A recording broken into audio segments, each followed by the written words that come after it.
बहुत सारे मेरे भाई ऐसे हैं जिनको शेयर मार्केट में शायद ये जानकारी नहीं होगी कि प्रेफरेंशियल शेयर्स क्या होते हैं और उनका सबसे ज़्यादा बेनिफिट कैसे और किसको होता है। तो सरल भाषा में समझें तो प्रेफरेंशियल शेयर जैसा उसका नाम है, कंपनी अपनी मर्जी के हिसाब से जिसको चाहे उसको नए शेयर इशू करके दे सकती है। तो नए शेयर कंपनी तब इशू करती है प्रेफरेंशियल शेयर जब उसको फंड की ज़रूरत होती है, और बड़े फंड की, छोटा नहीं, बड़े फंड की ज़रूरत होती है। तो बड़े फंड की ज़रूरत पूरी करने के लिए प्रेफरेंशियल शेयर्स 90% केस के अंदर बड़े फंड हाउसेस को या म्यूचुअल फंड कंपनियों को इशू किए हुए रहते हैं। कोई एक पर्टिकुलर पर्सन को बहुत कम चांसेस के अंदर इशू होते हैं। 90% केस में कंपनियों के पास में जाते हैं, फंड हाउसेस के, म्यूचुअल फंड कंपनियां, इंश्योरेंस कंपनियां, उनके पास में। अब इसका बेनिफिट भी उन्हीं को होता है सबसे पहले। कैसे? कि प्रेफरेंशियल शेयर कन्वर्टिबल होते हैं, तो उनका एक टाइम पीरियड होता है, उससे पहले वो कन्वर्ट नहीं होते ट्रेडिंग के लिए या मार्केट में ट्रेड करने के लिए। तब तक प्रेफरेंशियल शेयर्स के ऊपर कंपनियां फिक्स रिटर्न डिसाइड कर देती है कि भाई हम आपको इतना रिटर्न दे देंगे, उनका अलग अलग रहता है। तो प्रेफरेंशियल शेयर्स का सबसे ज़्यादा बेनिफिट उन्हीं को मिलता है जिनको इशू किए हुए रहते हैं। शेयर्स की अगर बात करें तो आप शेयर लेके बैठे हो, आपको तो बेनिफिट तभी होगा जब आपका शेयर का प्राइस ऊपर जाएगा। बाकी प्रेफरेंशियल शेयर जो है उनका बेनिफिट तो उनको बैठे बैठे अपने आप ही हो जाता है, क्योंकि उनका रिटर्न फिक्स हो जाता है। दूसरा बेनिफिट प्रेफरेंशियल शेयर्स को ट्रेडिंग से होता है। कैसे? कि प्रेफरेंशियल शेयर जो है उनका एक टाइम पीरियड होता है, उस टाइम पीरियड से पहले वो ट्रेड नहीं कर सकते, लेकिन जब वो टाइम पीरियड ओवर होता है तो वो कन्वर्ट हो जाते हैं इक्विटी के अंदर। दो तरीके के प्रेफरेंशियल शेयर होते हैं, एक कन्वर्टिबल होते हैं, दूसरे नॉन कन्वर्टिबल होते हैं। तो कन्वर्टिबल जो होते हैं वो जब भी उनका टाइम पीरियड ओवर हुआ तो वो कन्वर्ट होकर इक्विटी के अंदर ट्रेड करने के लिए मार्केट के अंदर आ जाते हैं। अब उस केस के अंदर बेनिफिट भी उनको सीधे सीधे हो जाता है, क्योंकि उनके जो शेयर का प्राइस है वो पहले से ही नीचे इशू किया हुआ रहता है। 90% केसेस के अंदर जो प्रेफरेंशियल शेयर इशू होते हैं किसी भी कंपनी में, वो मार्केट प्राइस से नीचे की प्राइस पे इशू होते हैं जिस टाइम पे वो इशू हो रहे हैं।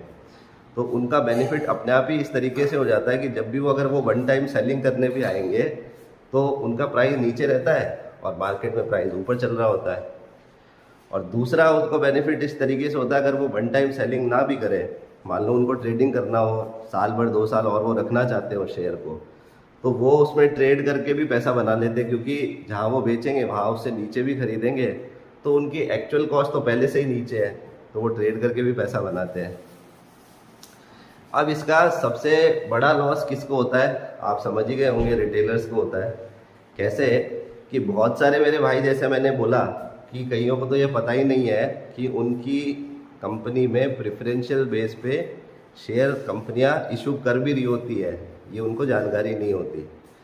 और इस चीज़ की शेयर मार्केट में जो अपनी एप्लीकेशंस बनी हुई है इंफॉर्मेशन के लिए, उनमें ऐसा कोई कॉलम भी नहीं है जिसके अंदर आप सीधे तरीके से ये जान सकें कि आपकी कंपनी ने इतने क्वांटिटी प्रेफरेंशियल शेयर्स की इशू करी, इस भाव पे इशू करी और इस डेट को करी। ऐसी कोई सीधी इंफॉर्मेशन देने वाली एप्लीकेशंस भी आज की डेट में नहीं है। तो दूसरा लॉस ऐसे हो जाता है।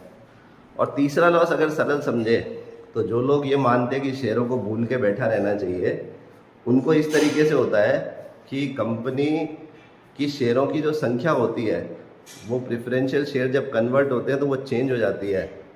उसके हिसाब से जो कंपनी की मार्केट कैप होती है वो भी बदलती है।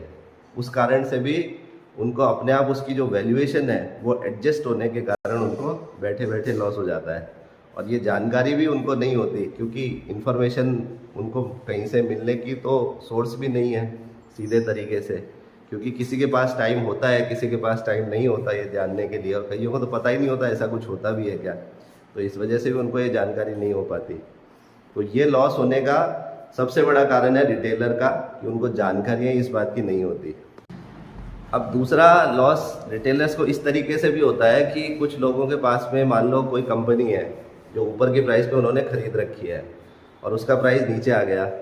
अब एक टाइम पर प्रेफरेंशियल शेयर कंपनी ने इशू कर दिए और उसका शेयर का प्राइस यू टर्न मार के ऊपर चलना शुरू हो गया। तो रिटेलर्स क्या करते हैं, सोचते हैं कि यार अपना शेयर का प्राइस वापस ऊपर की तरफ चल रहा है, चलो एवरेज कर लेते हैं। और बहुत सारे लोगों को ये पता ही नहीं होता कि वो तो अपनी तरफ से एवरेज करने में लगे हुए रहते हैं, और प्रेफरेंशियल शेयर जिनको इशू हुए हैं वो अपना माल बेच करके जा रहे होते हैं।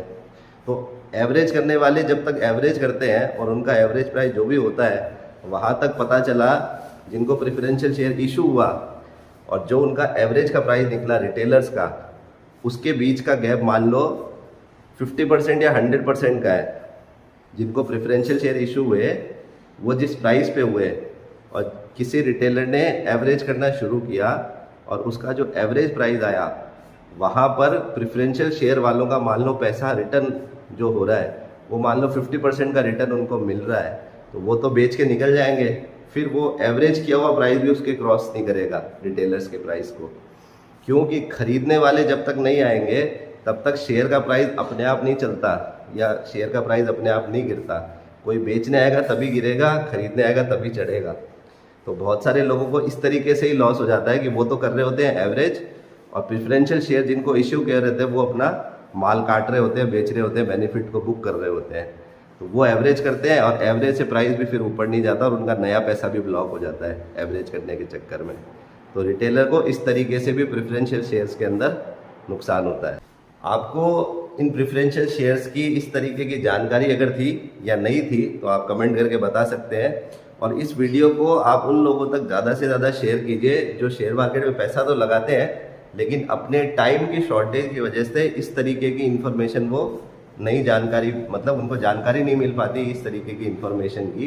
उन लोगों के साथ में इस वीडियो को ज़्यादा से ज़्यादा शेयर करें ताकि वो अपनी कंपनी की सही जानकारी सही जगह पर जाकर ढूंढ सके। धन्यवाद।